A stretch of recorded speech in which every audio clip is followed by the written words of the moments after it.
বাংলাদেশের আপামর জনগণ গাজা ফিলিস্তিনিদের উপরে যেভাবে হামলা চলছে, যেভাবে গণহত্যা চলছে, তার বিপক্ষে প্রতিবাদে আগামীকাল বিএনপির পক্ষ থেকে দেশনায়ক তারেক রহমানের নেতৃত্বে তার দিক নির্দেশনায় আগামীকাল বিএনপি ঢাকা মহানগর সহ বাংলাদেশের সকল মহানগরে আমরা এই প্রতিবাদ র্যালি কর্মসূচি ঘোষণা করেছি। ইতিমধ্যে আমরা লিফলেট বিতরণ করছি।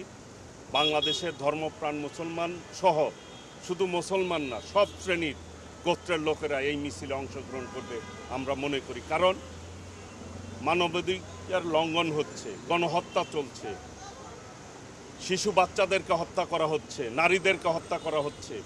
মানবিক দিক দিয়ে যদি বিবেচনা করেন, সবচাইতে বর্বরচিত এই হত্যাকাণ্ড, গণহত্যা চলছে। এর প্রতিবাদ সকল শ্রেণীর লোকই কিন্তু জানাচ্ছে। যারা গণতান্ত্রিককামী মানুষ তারা এর প্রতিবাদ করছে, আমরাও এর প্রতিবাদ করছি। আমরা এই গণহত্যা বন্ধ চাই, সকল মানুষই চায় যে এই গণহত্যা বন্ধ হোক।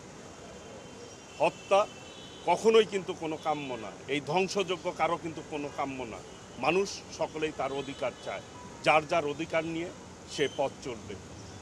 বাংলাদেশের ধর্মপ্রাণ মুসলমানের বিশেষ করে আল আকসা হচ্ছে মুসলমানদের প্রথম কেবলা, সেই জায়গায় এইভাবে গণহত্যা চালাচ্ছে, এটা কখনোই গ্রহণযোগ্য না।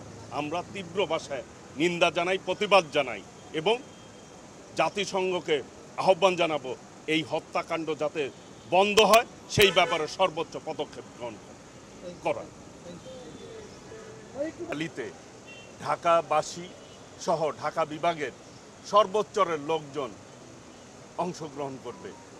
এই গণহত্যার বিপক্ষে যে মানুষের যে প্রতিবাদ, মানুষ যে ঘৃণা ভরে এটি প্রত্যাখ্যান করছে, নিন্দা জানাচ্ছে, সেই জন্যই আশা করি সকলে মিলে দেশনায়ক তারেক রহমানের এই আহ্বানে সকলেই এই প্রতিবাদ র্যালিতে অংশগ্রহণ করবে, এটি আমাদের প্রত্যাশা।